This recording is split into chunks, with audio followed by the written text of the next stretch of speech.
जय Hind. Last class में हम लोग ट्यूमर के प्रकार पढ़े थे और ट्यूमर आपको बताए थे कि ट्यूमर जो होता है वो दो प्रकार के होते हैं। पहला जो होता है वो बेनाइन ट्यूमर और सेकेंड जो होता है उसको मेलिग्नेंट बोलते हैं।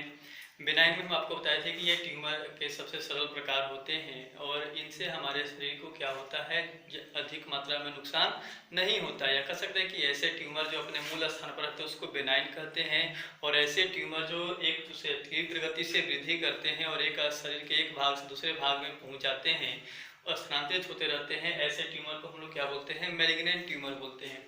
यहाँ पर सिंपल सी बात है कि जो मेलिग्नेंट ट्यूमर होते हैं वो हमारे लिए नुकसानदायक क्यों होता है, क्योंकि ये जहाँ पर भी होते हैं तो वो तीव्र गति से वृद्धि करेंगे, और तीव्र गति से वृद्धि करेंगे तो आसपास जो सामान्य कोशिकाएं होती हैं उनको उनके साथ ये स्पर्धा करती हैं और उनको उनको नष्ट कर देती हैं। साथ ही साथ इनको वृद्धि करने के लिए काफ़ी मात्रा में क्या होता है, ऊर्जा की आवश्यकता होती है, जिससे आसपास के कोशिकाओं को क्षति पहुंचता है। अब यहाँ पर ट्यूमर के दो प्रकार हैं, उनका एग्जाम्पल यहाँ पर देखिए। तो जो बेनाइन ट्यूमर होता है, बेनाइन ट्यूमर को यहाँ पर तीन एग्जाम्पल हैं, कल ऐसे भी तिल और मासा हम बताए थे। इसके अलावा भी ओस्टियोमा होता है। ओस्टियोमा का मतलब होता है अस्थि में, जो बोन में कैंसर होता है। कौन सा कैंसर, बेनाइन ट्यूमर जो होगा तो बोन में होने वाले बेनाइन ट्यूमर को हम लोग क्या बोलते हैं, ओस्टियोमा बोलते हैं।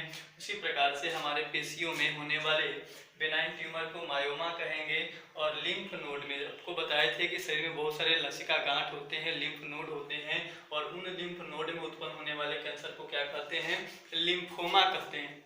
इसी प्रकार से आता है मेलिग्नेंट का भी प्रकार। तो मेलिग्नेंट कई प्रकार के होते हैं, उनमें से जो मोस्ट कॉमन होता है, जो लगभग 85% लोगों में पाया जाता है, वो होता है कार्सिनोमा। कार्सिनोमा का मतलब होता है त्वचा एवं एपिथेलियल ऊतक, हमारे स्किन एवं एपिथेलियल टिश्यू में उत्पन्न होने वाले कैंसर जो होते हैं उनको हम लोग क्या कहते हैं, कार्सिनोमा। जितने भी भारत में कैंसर उत्पन्न होते हैं, दुनिया में कैंसर उत्पन्न होते हैं, उसका लगभग 85% जो कैंसर होता है वो कार्सिनोमा होता है।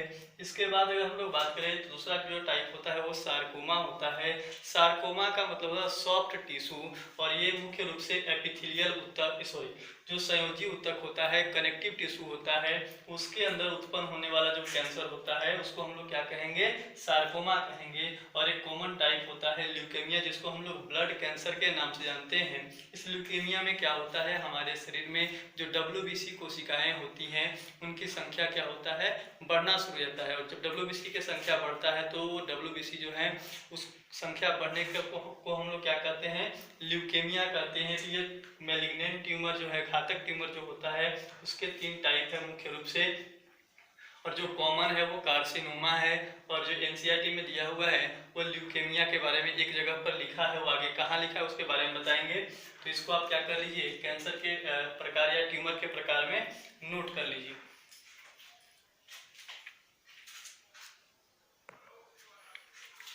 तो कल पढ़े थे हम लोग कि जो मेलिग्नेंट ट्यूमर होता है वो शरीर के एक भाग से दूसरे भाग में स्थानांतरित होता है, और वो वहाँ पर जाकर के शरीर के एक भाग से दूसरे भाग में जाकर के जो सामान्य कोशिकाएं होती हैं उनको कैंसर कोशिका में परिवर्तित कर देता है। तो देखिए उस क्रिया को हम लोग मेटास्टेसिस करते हैं। तो मेटास्टेसिस क्या होता है कि कैंसर कोशिकाओं को टूटकर रक्त एवं लसिका के द्वारा शरीर के एक भाग से दूसरे भाग में स्थानांतरित होकर ट्यूमर निर्माण करने की प्रक्रिया को मेटास्टेसिस कहते हैं, या मेटास्टेसिस कहलाती है। तो ये मेटास्टेसिस एग्जाम में आया है कि मेटास्टेसिस क्या होता है। तो कोई भी कैंसर कोशिका जो है वो शरीर के एक भाग में अगर मौजूद है और रक्त एवं लसिका के द्वारा शरीर के दूसरे भाग में जाकर के अगर कैंसर उत्पन्न कर रहा है तो उसको हम लोग क्या कहेंगे, मेटास्टेसिस कहते हैं। इसके बाद हम लोग को पढ़ना है कि कैंसर के कारक क्या होते हैं, कैंसर किससे होता है। तो नेक्स्ट हेडिंग डालेंगे कैंसर कारक। कैंसर कारक, और कैंसर कारक जो होते हैं उसको कार्सिनोजन कहा जाता है।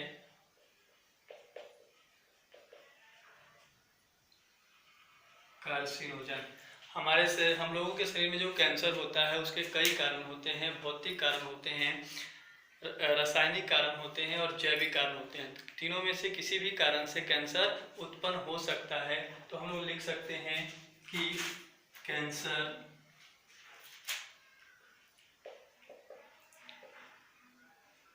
भौतिक, रासायनिक एवं जैविक कारकों द्वारा, भौतिक, रासायनिक एवं जैविक कारकों द्वारा उत्पन्न होता है।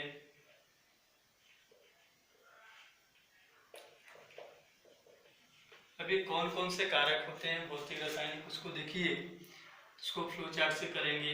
कैंसर कारक, और इसको 3 भागों में बांटते हैं। पहला जो होता है उसको बोलते हैं भौतिक, सेकेंड जो होता है उसको बोल रहे हैं रासायनिक, और थर्ड जो होता है उसको बोलते हैं जैवीय कारक। जैवीय कारक, तो भौतिक कारक में जो आता है वो सार्वतीत,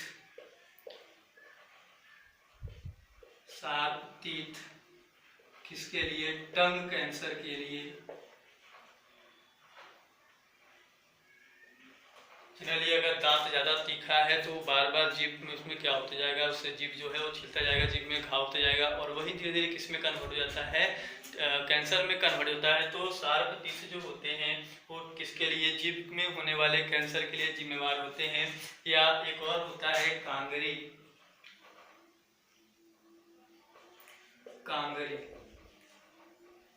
और ये त्वचा कैंसर के लिए जिम्मेवार होता है। कश्मीरी पीपुल में, कश्मीरी या कश्मीर में, तो जो कश्मीरी लोग होते हैं वो इस प्रकार से, जो जिसे चाय के बागान में जैसे कांगरी होता है उस प्रकार से वो लेकर के चलते हैं। वो काफ़ी नुकीला होता है और उससे स्किन में क्या होता जाता है, बार बार घाव बंध जाता है। तो उससे जो कैंसर उत्पन्न होता है उसको बोलते हैं कांगरी कैंसर या अम्बिलिकल कैंसर भी कहते हैं। और ये ज़्यादातर किस में देखा जाता है? कश्मीरी पीपल में। इसके बाद जो आता है वो आपका आता है रासायनिक। रासायनिक थोड़ा सा बड़ा होगा इसलिए इसको बाद में करेंगे, पहले जैविक कारक कर लेते हैं। तो जैविक कारक जो होता है इसमें आता है ओंको वायरस, ओंको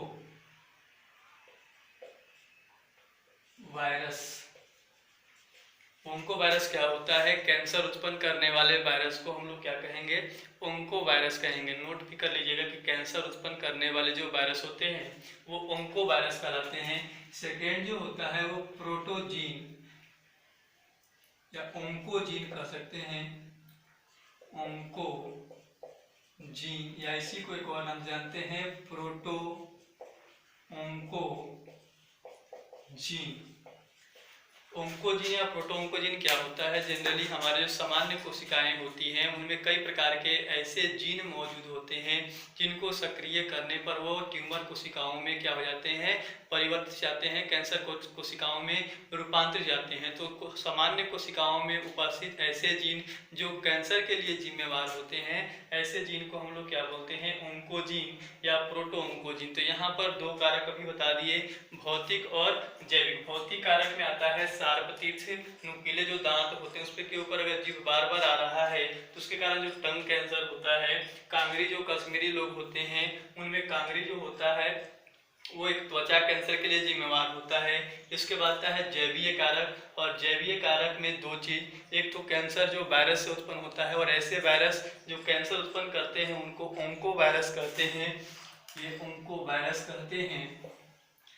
और दूसरा जो हम लोग के सामान्य कोशिका होता है उसमें मौजूद ऐसा जीन जो कैंसर के लिए जिम्मेवार होता है, ऐसे जीन को ओंकोजीन या प्रोटो ओंकोजीन कहते हैं। ये जो ओंको वायरस या ओंकोजीन है इसके बारे में एनसीईआरटी में दिया हुआ है तो इसको पढ़ लेंगे, इसके बारे में नहीं दिया हुआ है। फिर हम लोग रासायनिक फैक्टर के बारे में बात करते हैं, पहले आप इस पूरे को नोट कर लीजिए।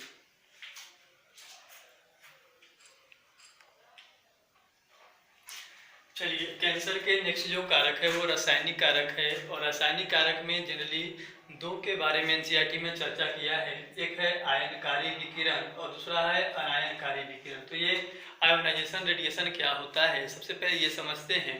तो आयनकारी का मतलब होता है ऐसे विकिरण जो जिनमें काफ़ी मात्रा में ऊर्जा मौजूद होता है, काफ़ी एनर्जी मौजूद होता है और वो किसी वस्तु के ऊपर या किसी तत्व के ऊपर जब गिरते हैं तो वो तत्व जो है वो आयन मुक्त करना शुरू करता है, इलेक्ट्रॉन या प्रोटॉन जो है उसको मुक्त करना शुरू करता है।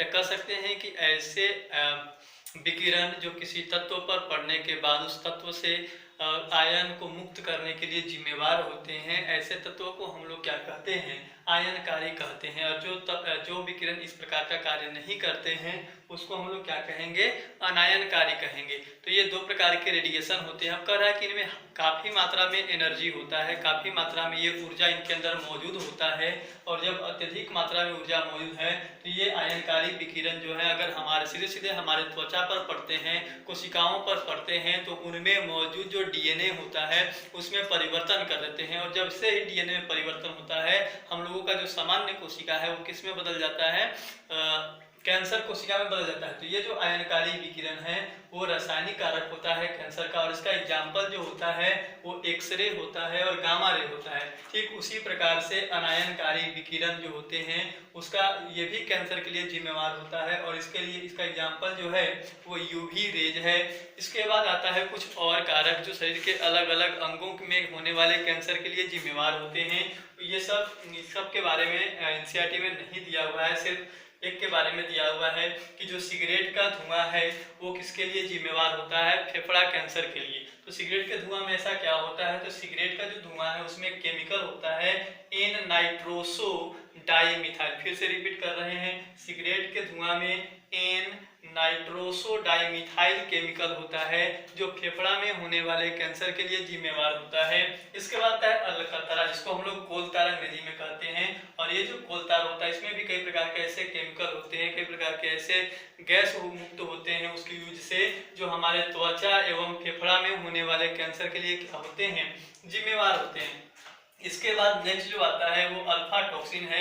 यह एक विशेष प्रकार के रसायन होता है जो एक कवक में पाया जाता है और ये जो कवक में उपस्थित रसायन है वो किसके लिए जिम्मेवार होता है, हृदय कैंसर के लिए जिम्मेवार होता है। इसके बाद है कैडमियम ऑक्साइड और ये जो कैडमियम ऑक्साइड होता है वो प्रोस्टेट कैंसर, प्रोस्टेट ग्रंथि जो होता है वो नर जनन ग्रंथि होता है। सबसे बड़ा नर जनन ग्रंथि जो है वो प्रोस्टेट ग्रंथि है और उस प्रोस्टेट ग्रंथि में जो कैंसर होता है उसके लिए जो जिम्मेवार होता है वो कैडमियम ऑक्साइड जिम्मेवार होता है। और इसके बाद है मस्टर्ड गैस और ये मस्टर्ड गैस जो है वो फेफड़ा कैंसर के लिए जिम्मेवार है। तो इसमें से जो भी हम आपको कारक बताए हैं उसमें से एक जैवीय कारक आपको एनसीईआरटी में दिया हुआ है और एक दिया हुआ है ये रासायनिक कारक। और रासायनिक कारक में ज्यादातर जो एग्जाम में पूछता है वो आयनकारी और अनायनकारी, सीधे सीधे क्वेश्चन पूछता है कि इनमें से कौन आयनकारी विकिरण है और कौन अनायनकारी विकिरण है। तो आयनकारी विकिरण का एग्जाम्पल हो जाएगा एक्सरे और गामा रे और अनायनकारी विकिरण के लिए कौन होता है, यूवी रेज होता है। और इसके बारे में दिया हुआ है कि धुआं जो होता है उससे, सिगरेट का जो धुआं है उससे कौन सा कैंसर होता है, तो फेफड़ा का कैंसर। तो इसको भी आप लोग क्या करिए वहीं पर नोट कर लीजिए। इसके बाद हम लोग पढ़ेंगे कैंसर की जांच।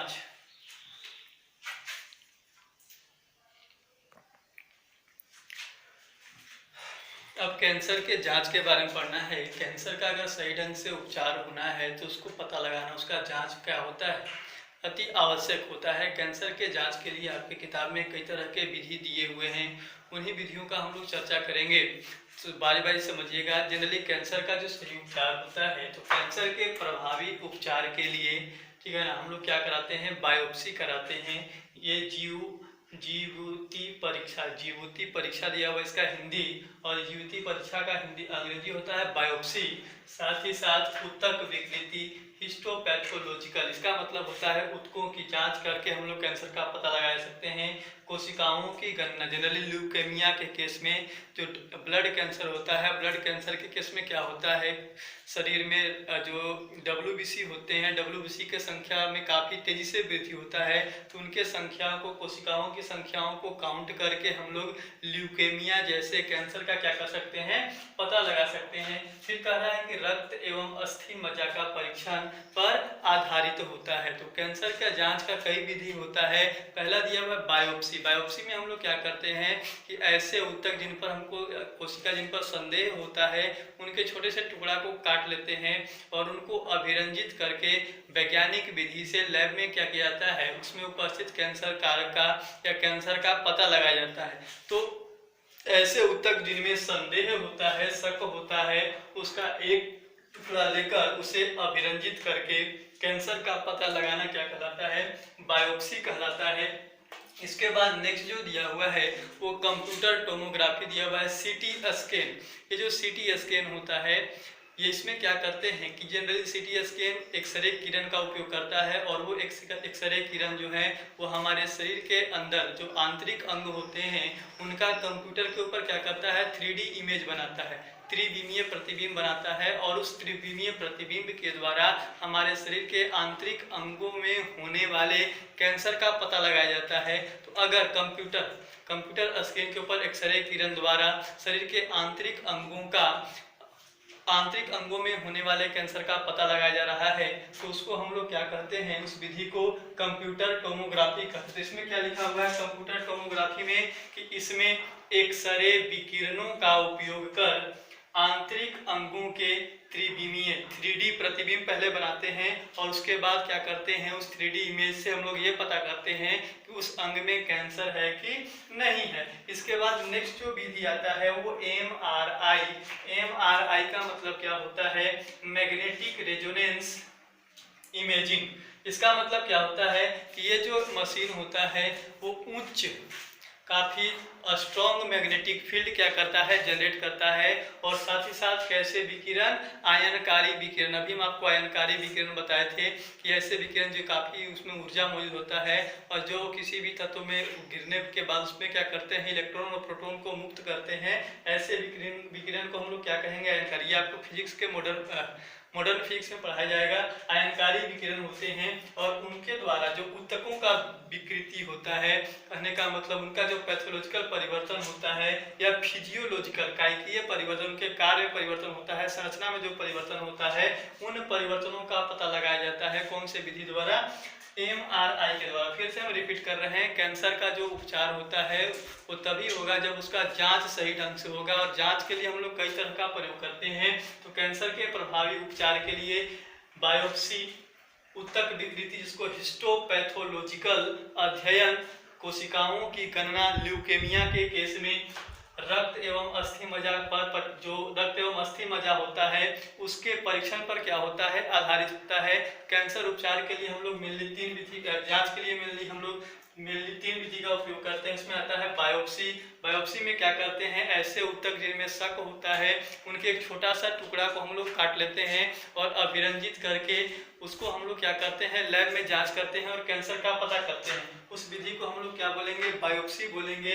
सेकेंड जो होता है कंप्यूटर टोमोग्राफी, इसको हम लोग शॉर्ट में सीटी स्कैन कहते हैं। और सीटी स्कैन में क्या होता है, इसमें शरीर के आंतरिक अंगों में होने वाले कैंसर का पता लगाया जाता है। कंप्यूटर टोमोग्राफी क्या करता है, हमारे शरीर में एक्सरे किरण द्वारा शरीर के आंतरिक अंग जो होते हैं उनका 3D इमेज बनाता है और उस 3D इमेज के द्वारा ही कैंसर का पता लगाया जाता है। नेक्स्ट जो विधि होता है उसको MRI कहते हैं, मैग्नेटिक रेजोनेंस इमेजिंग। ये मैग्नेटिक रेजोनेंस इमेजिंग जो होता है उसका काम क्या होता है, ये उच्च मैग्नेटिक फील्ड उत्पन्न करता है और आयनकारी विकिरण का उपयोग करके हमारे ऊतकों के जो कार्य होते हैं, जो संरचना होते हैं, उनमें होने वाले परिवर्तनों को क्या करता है, दिखाता है। अगर उनके कार्य एवं संरचना में किसी प्रकार का परिवर्तन है तो वहां से क्या होता है, कैंसर का पता चलता है। तो ये है कैंसर के पता लगाने के कुछ तरीका, कैंसर के जांच के कुछ तरीका।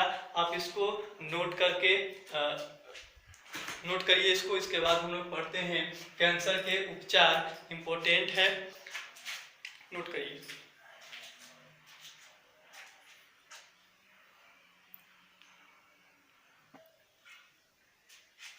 अब देखिए कैंसर का उपचार, तो कैंसर का जो उपचार होता है उसके उपचार के लिए हम लोग कई तरीका अपनाते हैं। तो इसमें लिखा हुआ है कि कैंसर के उपचार विभिन्न क्रियाओं जैसे शल्य क्रिया का मतलब सर्जिकल विधि जिसमें ऑपरेशन किया जाता है, रेडियोथेरेपी जिसमें कई प्रकार के विकिरणों का प्रयोग करते हैं, तीसरा होता है कीमोथेरेपी जिसमें रासायनिक दवाओं का प्रयोग किया जाता है, फिर चौथा होता है अपने खुद के प्रतिरक्षा तंत्र को क्या करके, सक्रिय करके। बारी बारी से समझते हैं। सबसे पहले आता है शल्य क्रिया।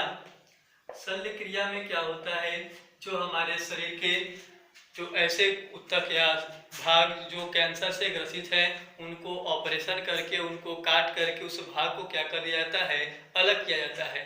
और उससे क्या होता है, व्यक्ति जो है वो कैंसर मुक्त हो जाता है। कहने का मतलब कैंसर ग्रसित जो भाग या ऊतक होते हैं उसको काट करके शरीर से अलग करने की जो विधि होती है, उस विधि को हम लोग क्या कहेंगे, शल्य क्रिया कहते हैं। इसके बाद आता है रेडियोथेरेपी। रेडियोथेरेपी रेडियोथेरेपी में क्या होता है, कई प्रकार के जो उच्च एनर्जी वाले, हाई एनर्जी वाले जो रेडिएशन होते हैं, उनको कैंसर से ग्रसित जो कोशिकाएं होती हैं उनके ऊपर डाला जाता है। और वो कोशिकाएं जो है वो उस विकिरण के द्वारा, हाई एनर्जी विकिरण के कारण वहीं पर क्या हो जाते हैं, नष्ट कर जाते हैं। लेकिन ध्यान रखना होता है कि इसमें जो आसपास के सामान्य कोशिकाएं हैं उनको क्षति न पहुंचे। लेकिन अगर मान लीजिए हम कैंसर कोशिका को विकिरण के द्वारा नष्ट कर रहे हैं और आसपास के जो कोशिकाएं हैं उनको वे भी प्रभावित हो रहे हैं, तो वो कैंसर का सही उपचार नहीं हो पाएगा। तो रेडियोथेरेपी जो होता है वो एक, इसमें विशेष सावधानी बरतनी चाहिए, विशेष सावधानी बरतनी होती है। नेक्स्ट इसके बाद आता है कीमोथेरेपी। कीमोथेरेपी कीमोथेरेपी का मतलब होता है, इसमें कई प्रकार के रासायनिक दवाओं का प्रयोग किया जाता है।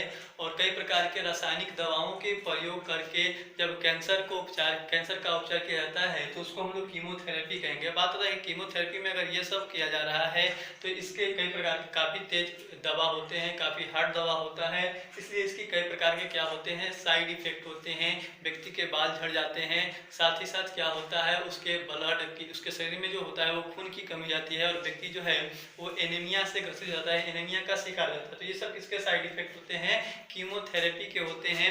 और इसके बाद नेक्स्ट आता है प्रतिरक्षा तंत्र को सक्रिय करके। तो प्रतिरक्षा तंत्र को सक्रिय क्या किया जाता है, जनरली हमारा जो कैंसर कोशिकाएं जो होती हैं उनके पास वो अपने आप को प्रतिरक्षा तंत्र से बचाने की कोशिश करते हैं, वो हमारे प्रतिरक्षा तंत्र से छिपने की कोशिश करते हैं।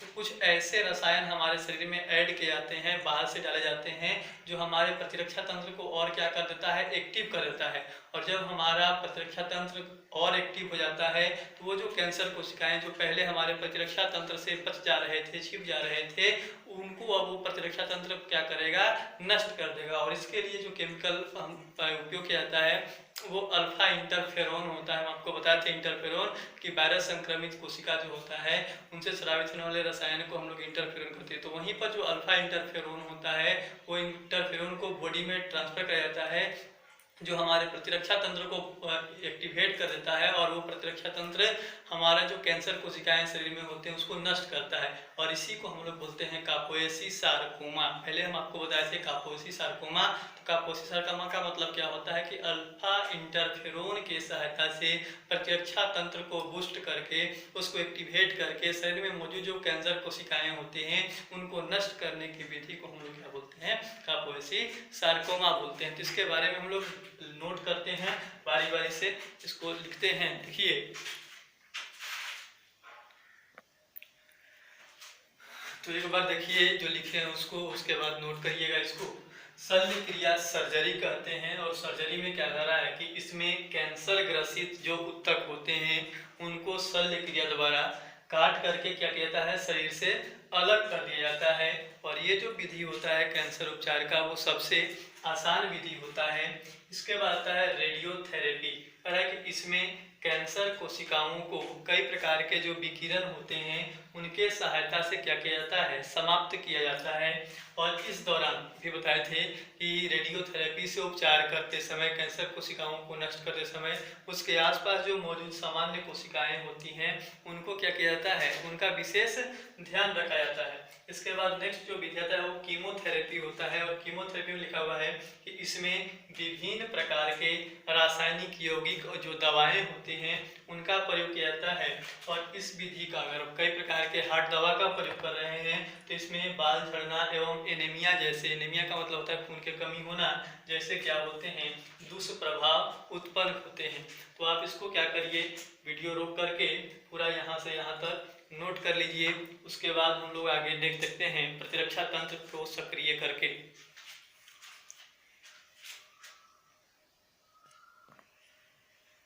फोर्थ जो विधि होता है वो होता है प्रतिरक्षा तंत्र को सक्रिय करके। इसमें अभी बताए थे कि कैंसर कोशिकाएं जो है वो अब हमारे प्रतिरक्षा तंत्र से क्या होता है, छुपते हैं, बचने का कोशिश करते हैं, और जब वो बचना शुरू करते हैं तो हमारा प्रतिरक्षा तंत्र जो होता है वो कैंसर कोशिकाओं को पहचान करके नष्ट करने में असमर्थ होने लगता है। तो उसको बढ़ाने के लिए क्या किया जाता है कि बाहर से किसी पदार्थ को प्रवेश कराया जाता है और वो हमारे प्रतिरक्षा तंत्र को और क्या कर देता है, इनहांस करता है, बढ़ा देता है, और तब जाकर के प्रतिरक्षा तंत्र जो है वो कैंसर कोशिकाओं को पहचान करके उनको क्या कर देते हैं, नष्ट कर देते हैं। तो देखिए इसमें क्या होता है, कैंसर कोशिकाएं प्रतिरक्षा तंत्र द्वारा पता लगाकर नष्ट होने से क्या करते हैं, बचते हैं। इसलिए ऐसे पदार्थ दिए जाते हैं व्यक्ति को जो प्रतिरक्षा तंत्र को क्या करता है, सक्रिय कर कैंसर कोशिकाओं को नष्ट करने में सहायता करता है। और इसका जो बेस्ट एग्जाम्पल होता है वो अल्फा इंटरफेरोन है। ये जो इस प्रकार ये विधि द्वारा कैंसर कोशिकाओं को जो नष्ट किया जाता है उसको हम लोग बोलते हैं कापेसी सार्कोमा, और इसी अल्फा इंटरफेरोन को हम लोग क्या बोलते हैं, बायोलॉजिकल रिस्पॉन्स मॉडिफायर, क्योंकि ये हमारे प्रतिरक्षा तंत्र को क्या कर रहा है, बढ़ा रहा है, उसको सक्रिय कर रहा है। तो इसको भी नोट कर लीजिए। यहाँ पर आपका जो कैंसर है वो क्या होता है, समाप्त होता है। इसके बाद जो हम लोग को पढ़ना है वो एक और बीमारी पढ़ना है और वो है रेबीज। पहले आप इसको नोट कर लीजिए।